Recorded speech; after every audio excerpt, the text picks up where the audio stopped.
Gujarat goes to polls in the month of December. It's a two-phased election with the first on December 1 and the second phase on December 5th. Results will be out on December 8. We have with us Rakesh Mohan Chaturvedi from the Economic Times. He helps us understand how the on-ground discourse during the election campaign is changing. But what is interesting about the state is that it has seen a 27-year of unbroken BJP rule. Rakesh, your first thoughts about the way the election process has happened this time? Let's start from what happened in 2017. That was the first election where Narendra Modi was not the chief minister, and BJP had also changed two chief ministers between 2012 and 2017. There was also the Patidar agitation, and that had put the BJP on the back foot. That was a very challenging election for the BJP. It also saw Rahul Gandhi campaigning aggressively, and BJP got 99 seats in a 182-member assembly. That is just 7 seats more than the halfway mark of 92. This time, many of those challenges are not there. Patidar agitation has fizzled out, and Hardik Patel, who was the face of the Patel agitation, is now with the BJP.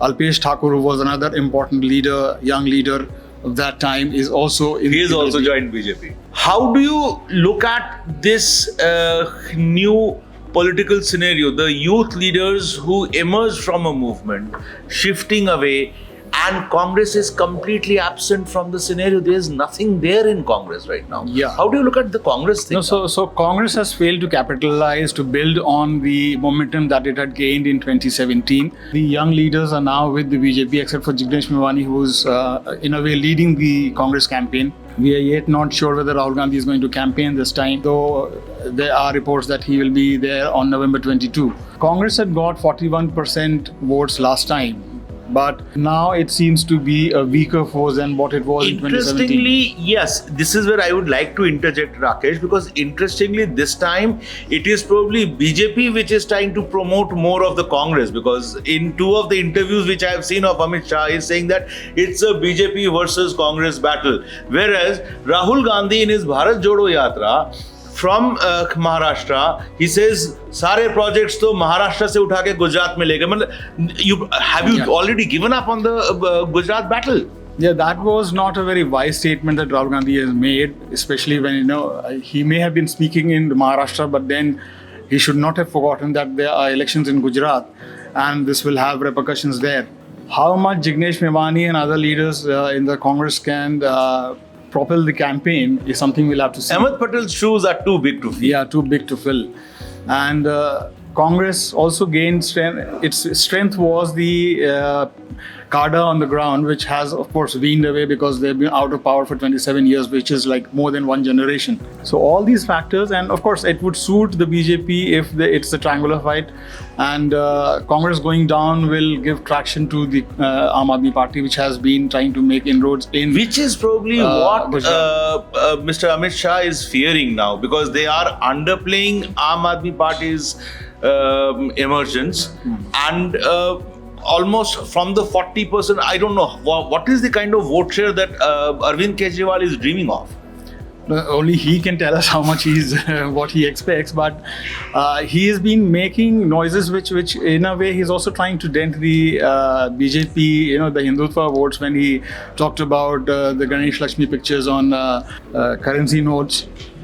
He's also talked about making the Char Dham Yatra free, and He's pilgrimage trying to Ayodhya. Emerge as the secular Hindu party kind of a thing, which is probably Congress, what Congress could never be. Congress also tried that, when they got Shankar Singh Waghela as its face to counter the BJP. So maybe Aam Aadmi Party has a similar thing in mind. But Aam Aadmi Party had done well in the corporation elections in Surat, Yes. in Ahmedabad, Yes. and it's trying to get votes in the tribal seats. There are 27 tribal seats in Gujarat, and it hopes to get some seats there. How much of Kejriwal's promises of free electricity, free education, and the kind of campaign he does almost everywhere, be it Delhi, be it Himachal Pradesh, not Himachal Pradesh, be it Punjab, and now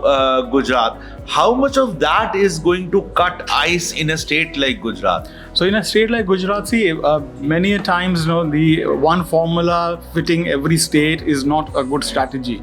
So free electricity and free healthcare may not get much traction in a state like Gujarat, where people are ready to pay for the services and they want good services in return for They want what they delivery pay. of services. Yeah. So that way, Gujarat has had a different character than many of the other states where freebies may work.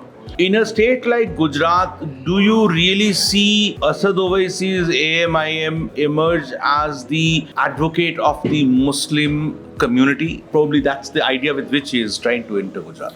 Yeah, so when we talk about OSC and AIMIM, it again eats into the Congress votes, or the votes basically tries to lure the Muslim votes. In Gujarat, which is a polarized state and Hindutva has been a big issue, AIMIM may not get much traction. And because if people want to keep the BJP away, they would want to vote for a party which is more likely to win. And that may bring benefits to the Congress. Okay. Now, coming to back to the youth leaders who emerged from past, Hardik Patel. Do you think these sudden special privileges being given by BJP to Hardik Patel or Alpesh Thakur, is it to somehow clip wings of these senior leaders like Nitin Patel and others who have been sidelined now?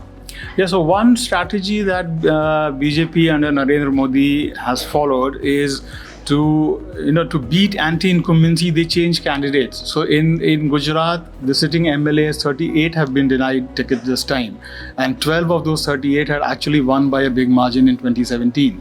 So BJP has gone for an overhaul, and it's trying to beat anti-incumbency, which is natural after 27 years of being in power. So this is one formula. The other, of course, is to have young leaders. And of course, the ones who have replaced Vijay Rupani and Nitin Patel and a lot of the Saurabh Patel and other senior leaders. So it's a new generation which is now coming to the new assembly. Probably Jignesh Mevani might be feeling quite lonely now because two of his best mates are as in part of the ruling conglomerate. So Kanhaiya Kumar has joined him there in Gujarat, and that actually will be one feature that will make this election interesting, because Hardik Patel and Alpesh Thakur taking on Jignesh Mevani and Kanhaiya Kumar. I don't know whether it's a footnote or it has a considerable influence.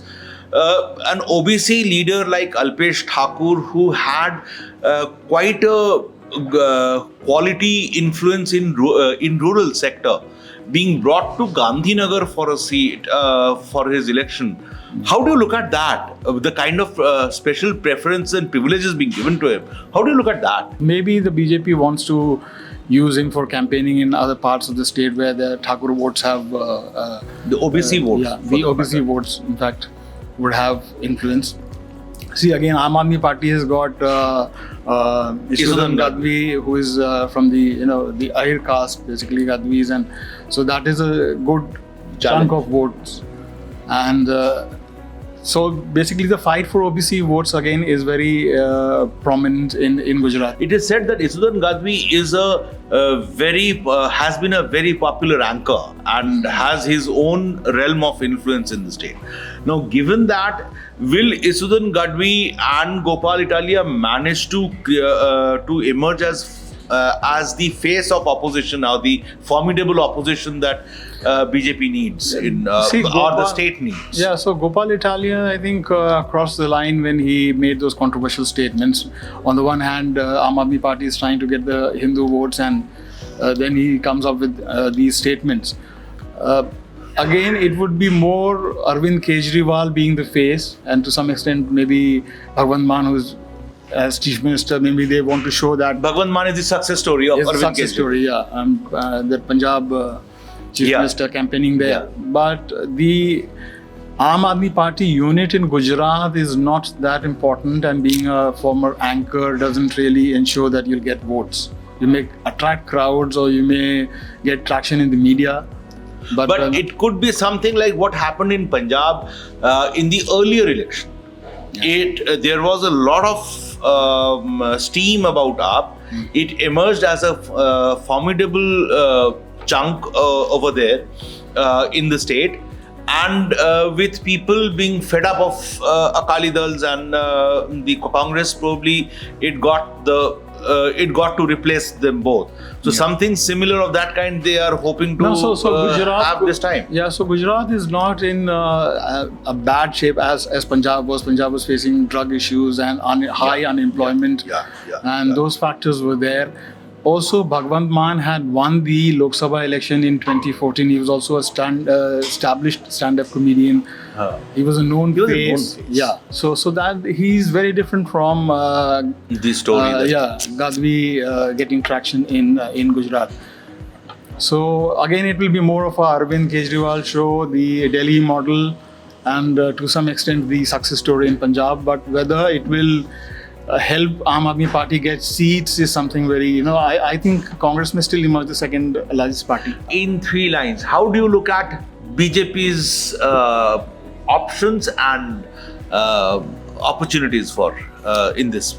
So many experts feel that this election is more about how many seats BJP will get.